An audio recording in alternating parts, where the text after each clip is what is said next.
नमस्कार, आप देख रहे हैं न्यूज 18 राजस्थान। आपके साथ मैं हूं अभिषेक। 20 मिनट 20 खबर में अगले 20 मिनट में हम आपको दिखाएंगे 20 अहम खबरें। चलिए शुरू करते हैं 20 मिनट में 20 खबरों का सिलसिला। टोंक जिले में रविवार रात से बारिश का दौर जारी है। टोंक शहर में 9 साल बाद 7 इंच से ज्यादा बारिश हुई है। बारिश की वजह से शहर की सड़कें, कॉलोनियों में पानी भर गया है। लगातार हो रही बारिश की वजह से करीब आधा दर्जन कच्चे घर भी गिर गए। मिली जानकारी के मुताबिक जिले भर में तेज बारिश से बाढ़ जैसे हालात पैदा हो गए। सड़कें दरिया बन गई, वहीं नदी नाले उफान पर हैं। शहर के मुख्य बाजार में घुटनों तक पानी भर गया है। शहर में घरों और दुकानों में पानी घुस गया है, जिसके चलते लोगों को काफ़ी परेशानी का सामना करना पड़ रहा है। प्रशासन की अव्यवस्था पर लोगों का गुस्सा भी फूटा। टोंक समेत उनियारा, पीपुलू में भी तेज बारिश हो रही है। सोरेन रोड पर पानी भर जाने के कारण वाहन चालकों को परेशानी हो रही है। काली पलटन और धन्ना तलाई ओवरफ्लो है। पलाई क्षेत्र में देवरी, भाखरवाड़ी सहित कई गांवों का संपर्क टूट गया है। नैनवा नगर फोर्ट रोड पर आवाजाही बंद कर दी गई है। मध्य प्रदेश में भारी बारिश से हालात गंभीर हो चले हैं। राजधानी भोपाल में पिछले कुछ घंटे से लगातार बारिश हो रही है, जिसके चलते शहर में हालात पूरी तरह से अस्त व्यस्त हो गए हैं। भोपाल के सभी डैम के गेट खोल दिए गए हैं। इसके साथ ही बड़ा तालाब उफान पर है। मूसलाधार बारिश के कारण बड़ा तालाब का जलस्तर काफी बढ़ गया है। इस बीच यहाँ चलने वाला क्रूज आधा से अधिक डूब गया। बताया जा रहा है कि क्रूज के एक हिस्से में पानी भर गया था। इसकी वजह से ये हादसा हुआ है। दरअसल बड़ा तालाब में मध्य प्रदेश टूरिज्म विभाग का एक क्रूज चलता है। आमतौर पर क्रूज की फेरी दोपहर से शुरू होती है। बहरहाल राहत की बात ये रही कि बारिश के कारण बोट क्लब के पास पर्यटकों की भीड़ नहीं थी। क्रूज वहीं खड़ा था। लगातार हो रही बारिश के कारण क्रूज के डूबने की खबर मिलने के बाद नगर निगम और स्थानीय प्रशासन की टीम मौके पर पहुंच गई है। राजस्थान के कई जिलों में मूसलाधार बारिश का दौर रविवार देर रात से जारी है। कोटा में बाढ़ के हालात पैदा हो गए हैं। प्रशासन ने स्कूल कॉलेज में छुट्टियां घोषित कर दी हैं। कोटा शहर में पिछले 24 घंटे में सबसे अधिक 9 इंच बारिश हुई। राजस्थान के साथ साथ मध्य प्रदेश में भी तेज बारिश का दौर जारी है। काली सिंध, चंबल, परवन नदी का जलस्तर बढ़ने से राजस्थान के कई गांवों में बाढ़ के हालात बन गए हैं। प्रशासन ने कोटा, बूंदी, 12 जिले में एसडीआरएफ को अलर्ट रहने के निर्देश दिए हैं। सोमवार को गांधी सागर के 8 गेट खोले गए और चंबल में पानी छोड़ा गया, जिसके कारण राणा प्रताप सागर बांध के 6, जवाहर सागर के 7 और कोटा बैराज के 13 गेट खोले गए हैं। काली सिंध बांध के 10 और भीम सागर के 4 गेट खोले गए हैं। पुलिस प्रशासन ने मकानों को खाली करवा दिया है। लोगों को रेस्क्यू कर सुरक्षित बाहर निकाला जा रहा है। कोटा के थेगड़ा इलाके में लोगों के घरों में पानी भर गया है और बोट की सहायता से उन्हें बाहर निकालने का काम किया जा रहा है। सड़क पर पसरा खून और बाइक के साथ अचेत गिरा शख्स। तस्वीरें बीकानेर की हैं। नया शहर थाना क्षेत्र के पास सड़क पर बने गड्ढे में खून से लथपथ एक युवक को बाइक के साथ गिरा देखकर सड़क से गुजरने वाले लोग हैरान परेशान हो गए और ये लाजमी भी था। लेकिन कुछ देर बाद जब उन्हें असलियत पता चली तो वे बेसाख्ता मुस्कुरा उठे। जिम्मेदारों को जगाने का ये नया तरीका था। जी हाँ, शहर की बदहाल सड़कों की तरफ शहर वासियों का ध्यान दिलाने के लिए यहाँ अनूठा प्रदर्शन किया गया था।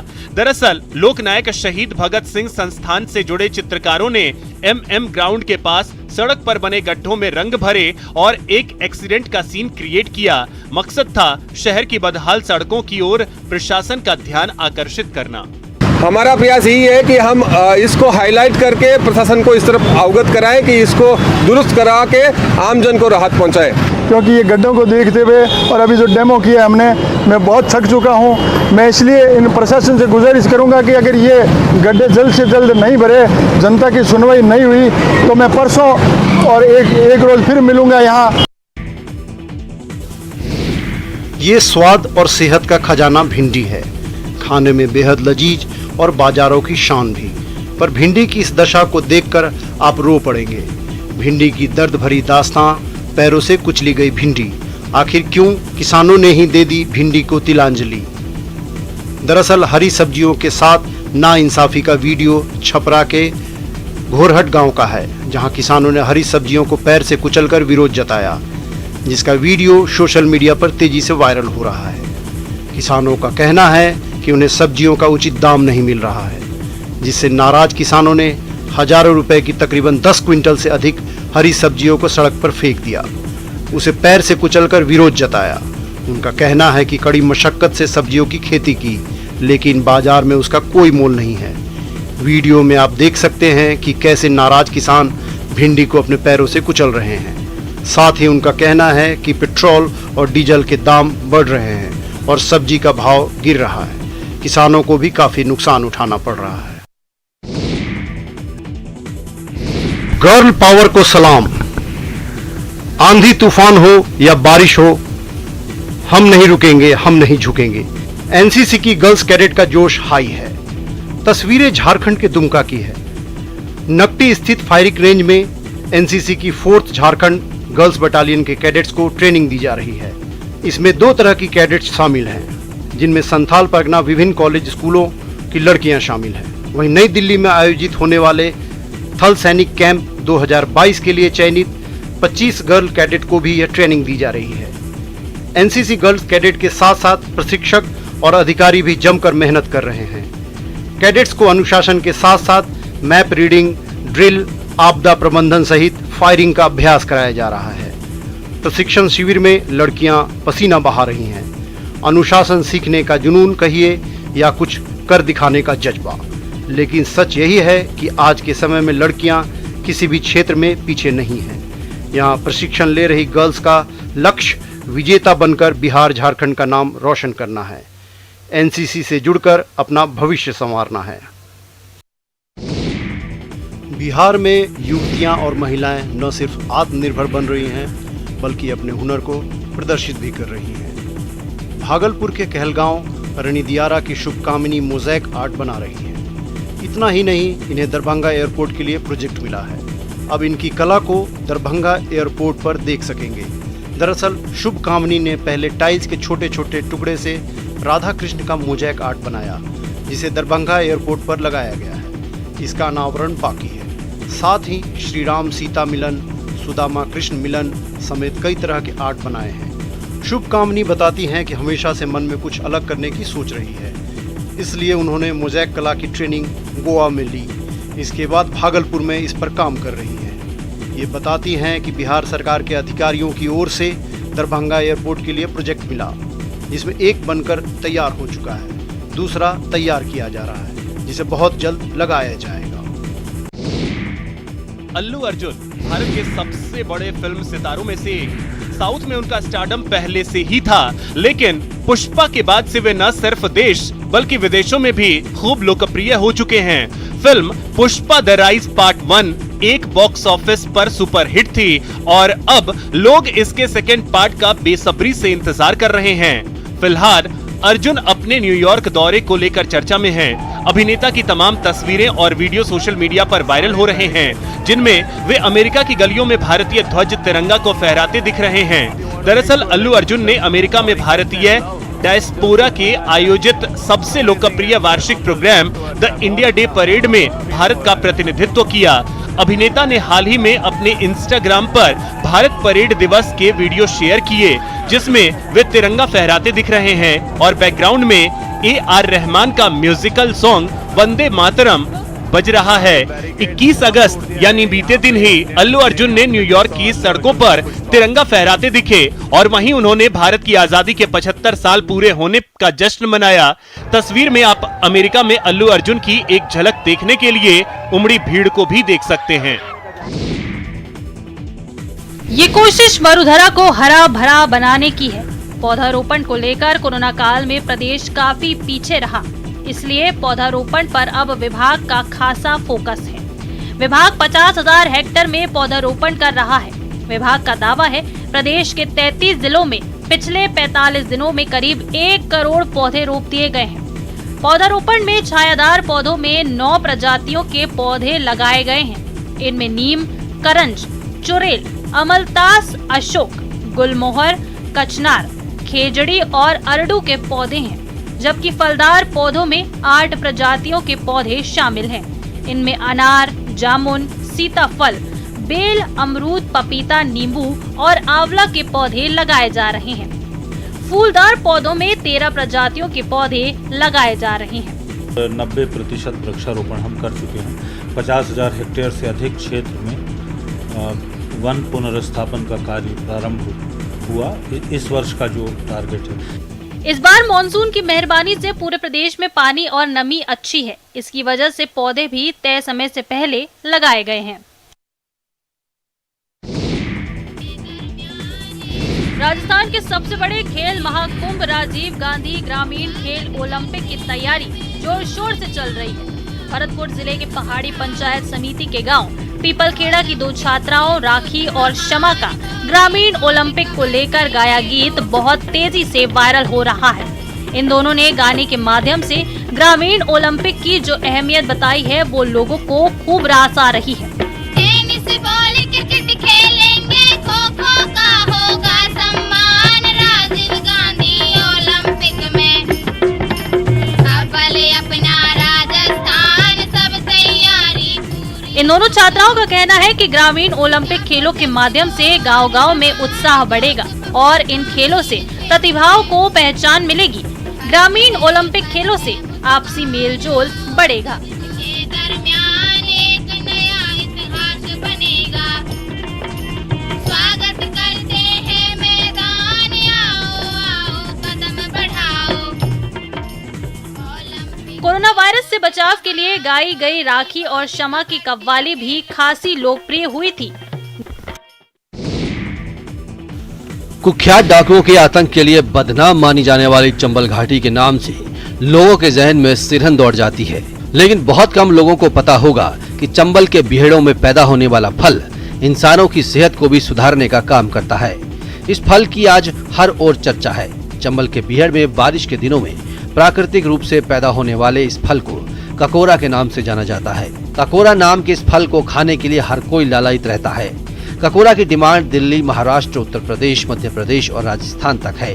थोक व्यापारी इसे खरीद कर ले जाते हैं। बगैर लागत पैदा होने के बावजूद अच्छे दाम मिल जाने से क्षेत्र के ग्रामीण परिवारों को इन दिनों इससे बड़ी राहत मिलती है।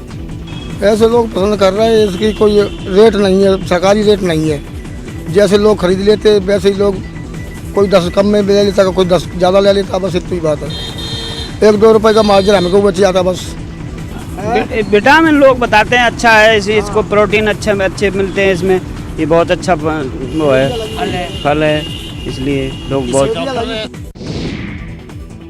लहरों पर संकट मोचक और रेस्क्यू की राह देखती बेबस तस्वीरें रामेश्वरम की हैं। अब रेस्क्यू की आस लिए इन बेबसों को भी जान लीजिए। ये सभी श्रीलंका के नागरिक हैं जो हालात बद से बदतर होते जा रहे हैं। चारों ओर मचा हाहाकार थमने का नाम नहीं ले रहा। चावल 500 रुपए प्रति किलो बिक रहा है। बच्चों के मुंह से दूध छिन चुका है। जिंदगी बचाने के लिए लोग पड़ोसी देशों में शरण लेने के लिए मजबूर हैं, लेकिन कई बार जिंदगी की आस उन्हें ऐसी जगह पटक देती है कि पूछिए मत। श्रीलंका के 8 नागरिक धनुषकोडी से सटे एक द्वीप पर फंस गए। इनमें 3 बच्चे और एक नवजात भी था। धनुषकोडी नगर 1964 रामेश्वरम चक्रवात में ध्वस्त हो गया था और इसे फिर नहीं बसाया गया। श्रीलंकाई नागरिक ऐसे ही एक द्वीप पर फंस गए और 3 दिन तक राहत पहुंचने की उम्मीद करते रहे। उम्मीद रंग लाई और भारतीय कोस्ट गार्ड ने इन सभी को रेस्क्यू कर लिया। आज के समय में कुछ लोग गौ माता को सिर्फ इसलिए छोड़ देते हैं कि उसने अब दूध देना बंद कर दिया है, लेकिन कुछ गौपालक ऐसे भी हैं जो इन्हें अपने परिवार के सदस्य की तरह मानते हैं और दुलारते हैं और उसके निधन होने पर शोक भी मनाते हैं। ऐसा एक मामला मध्य प्रदेश के नीमच में आया है, जहां एक गौ सेवक ने अपनी गाय गौरी की मौत के बाद अपने परिवार के सदस्य की तरह न सिर्फ उसका अंतिम संस्कार किया बल्कि मोक्ष की कामना के लिए 1100 ब्राह्मणों को भोजन भी करवाया। दरअसल नरेश गुर्जर ने साल 2008 में गाय की छोटी बच्चिया को खरीदा था, जिसे घर वालों ने प्यार से गौरी नाम दिया था। गौरी ने 14 साल तक गुर्जर परिवार का पालन पोषण किया। परिवार ने भी गौरी की देखरेख परिवार के एक सदस्य की तरह ही की। पिछले बुधवार को वृद्धावस्था और बीमारी के चलते गौरी की मौत हो गई। इस दौरान परिवार ने गौरी का खूब इलाज भी कराया, लेकिन वो बच नहीं पाई। गौरी की मौत से परिवार में मातम छा गया। बाद में गुर्जर परिवार ने गौरी को विधि विधान से दफनाया। 4 दिन का शोक भी रखा और सभी कामों से सम्मानजनक दूरी रखी। शहादत की सूचना के बाद गांव में पसरा सन्नाटा टूटने का नाम नहीं ले रहा। तस्वीरें झुंझुनू के जैतपुर की हैं। जिले का एक और जाबाज देश पर कुर्बान हो गया है। राजौरी के परगल कैंप पर हुए आतंकी हमले में घायल हुए जैतपुर के हवलदार सतपाल सिंह शहीद हो गए।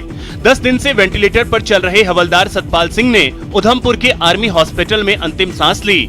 आतंकियों को मुंहतोड़ जवाब देते हुए इस हमले में मालीगांव निवासी सूबेदार राजेंद्र भाबू भी शहीद हो गए थे। इस हमले में अब तक 5 जवान शहीद हो चुके हैं। मिली जानकारी के मुताबिक 10 और 11 अगस्त के दरमियान रात को जम्मू के राजौरी के परगल में सेना के कैंप में घुसकर 2 आतंकियों ने ताबड़तोड़ फायरिंग कर दी, जिसका भारतीय जवानों ने मुंहतोड़ जवाब दिया। इस हमले में 4 जवान शहीद हो गए थे, जबकि बुहाना के रहने वाले हवलदार सतपाल सिंह और 2 जवान घायल हो गए थे। जानकारी के अनुसार चिकित्सकों ने उनका ऑपरेशन कर दिया था। ऑपरेशन सफल भी रहा था, लेकिन हवलदार सतपाल सिंह रिकवर नहीं कर पा रहे थे। आखिरकार वे वीर गति को प्राप्त हुए। पहाड़ों पर हो रही बारिश का असर वाराणसी और प्रयागराज में देखने को मिल रहा है। वाराणसी में गंगा नदी अपने वार्निंग लेवल के करीब है। ये नज़ारा है वाराणसी के ग्रामीण इलाके रमना का, जहां सैकड़ों बीघा खेत जलमग्न हैं। बढ़ते जल स्तर ने खेतों में बोई फसल पूरी तरह बर्बाद कर दी है। इन खेतों में सबसे ज्यादा सब्जियां बोई गई थीं। इस समय इन खेतों में बैंगन, नेनुआ और हरी सब्जियां बोई गई थीं, जो पूरी तरह से नष्ट हो चुकी हैं। जाहिर है मेहनत पर पानी फिरने से किसान हलकान है। फसल में तो वही बैगन 10-15 बीघा के आसपास उतना हुआ है और ये स्टेम में पानी आ रहा है। बता दें कि वाराणसी में गंगा का जलस्तर फिलहाल स्थिर है, लेकिन जलस्तर बढ़ने की आशंका बनी हुई है। गंगा किनारे रहने वाले लोग खासे दहशत में हैं। जिस तरह सावन में शिवजी की कांवड़ यात्रा निकाली जाती है, ठीक उसी तरह उत्तराखंड के चमोली में नंदा देवी की यात्रा निकाली जाती है। इस यात्रा को राजजात यात्रा कहा जाता है और ये हर साल निकलती है। नंदा देवी राजजात यात्रा उत्तराखंड की ऐसी ऐतिहासिक धरोहर है जो उत्तराखंड की सांस्कृतिक महक को पूरे भारत में बिखेरे हुए है, जनमानस को एक सूत्र में पिरोए हुए है। उत्तराखंड में जात का अर्थ होता है देव यात्रा, अर्थात नंदा राजजात का अर्थ है राजराजेश्वरी नंदा देवी की यात्रा। यह यात्रा देवभूमि में मानव और देवताओं के संबंध की अनूठी दास्तान है। यह यात्रा पहाड़ के कठोर जीवन का आईना है, तो पहाड़ में ध्यानी यानी विवाहित बेटी बहन के संघर्षों की कहानी है। राजजात की शुरुआत 7वीं सदी के आसपास मानी जाती है।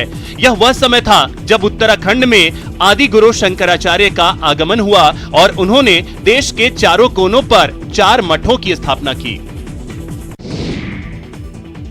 उत्तराखंड के पर्वतीय क्षेत्र में सप्त धान्य भिगोने के साथ ही लोक पर्व सातु आठू का आगाज हो गया है। गांव में इस पर्व के प्रति काफी उत्साह दिखाई देता है। लोक गायक अपने ढोल ढोलक तैयार रखते हैं। वर्षा ऋतु के सबसे रंगीले उत्सव को मनाने में कोई कसर छोड़ना नहीं चाहते। सातु आठू त्योहार में 3-4 दिन कुमाऊनी लोकगीत और लोक नृत्य, झोड़ा, चांचरी की धूम रहती है। गांव की महिलाएं, पुरुष रोज शाम को आनंद के साथ पूरे गांव की सुख समृद्धि के लिए नाचते गाते हैं, आनंद उत्सव मनाते हैं। सातु आठू लोक पर्व भगवान के साथ मानवीय रिश्ते बनाकर उनकी पूजा अर्चना और उसके साथ आनंद मनाने का त्योहार है। उत्तराखंड के पिथौरागढ़ और कुमाऊं के सीमांत क्षेत्र में मनाया जाने वाला यह त्योहार प्रतिवर्ष भाद्रपद की पंचमी से शुरू होकर अष्टमी तक चलता है। जानकारों के मुताबिक सातु आठू का अर्थ है सप्तमी और अष्टमी का त्योहार। दीदी गौरा यानी पार्वती, जीजा मैशर यानी महादेव से नाराज होकर अपने मायके आ जाती हैं। तब महादेव उनको वापस ले जाने ससुराल आते हैं। दीदी गौरा की विदाई और जीजा जी मैशर की सेवा के रूप में यह त्योहार मनाया जाता है। पांडव नृत्य उत्तराखंड की सांस्कृतिक विरासत। गढ़वाल के विभिन्न स्थानों पर हर साल नवंबर से लेकर फरवरी तक पांडव नृत्य का आयोजन किया जाता है। जनश्रुतियों के अनुसार पांडवों ने केदारनाथ से स्वर्गारोहण के लिए जाते समय गढ़वाल के विभिन्न स्थानों पर अपने अस्त्र शस्त्रों को त्याग दिया था। इन्हीं शस्त्रों की पूजा अर्चना के बाद नृत्य की परंपरा चली, जो आज भी कायम है। नाम से ही जाहिर है पांडव लीला 5 पांडवों के जीवन से संबंधित है। इसमें पांडव नृत्य के साथ उत्तराखंड में विभिन्न स्थानों पर अपने रीति रिवाज के अनुसार बिताए गए उनके जीवन का सजीव चित्रण किया जाता है। कई स्थानों पर स्थानीय कलाकार युधिष्ठिर, अर्जुन, भीम, नकुल और सहदेव का रूप धारण कर परंपरागत लोक गीतों पर नृत्य करते हैं। मान्यता है कि पांडव अपने जीवन के अंतिम समय में हिमालय की कंदराओं में मोक्ष के लिए आए थे। लिहाजा यहाँ शायद ही ऐसा कोई गांव हो जहां पांडव लीला आयोजित न होती हो। पांडव नृत्य कराने के पीछे गांव वाले अलग अलग तर्क देते हैं, जिनमें मुख्य रूप से गांव में खुशहाली, अच्छी फसल के अतिरिक्त यह भी माना जाता है कि गाय में होने वाला खुरपा रोग पांडव नृत्य कराने के बाद ठीक हो जाता है।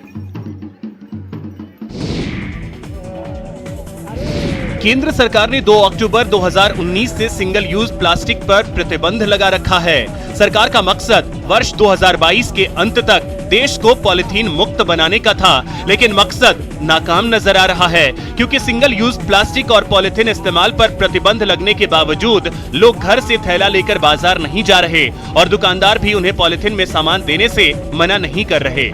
यही वजह है कि प्रतिबंध का कोई खास असर नजर नहीं आता। राहत की बात है कि धरती और उसकी सेहत को लेकर फिक्रमंद रहने वाले कुछ लोग अभी भी निराश नहीं हुए हैं और इस दिशा में लगातार कोशिश कर रहे हैं। तस्वीरें इसकी तस्दीक कर रही हैं। अलवर को पॉलिथीन मुक्त बनाने के लिए लगातार अभियान चलाया जा रहा है। इसी सिलसिले में अशोक सर्किल से साइकिल रैली का आयोजन किया गया और साइकिल रैली के माध्यम से नगर कीर्तन निकालकर कपड़े के थैले वितरित किए गए। तो फिलहाल इतना ही। नमस्कार।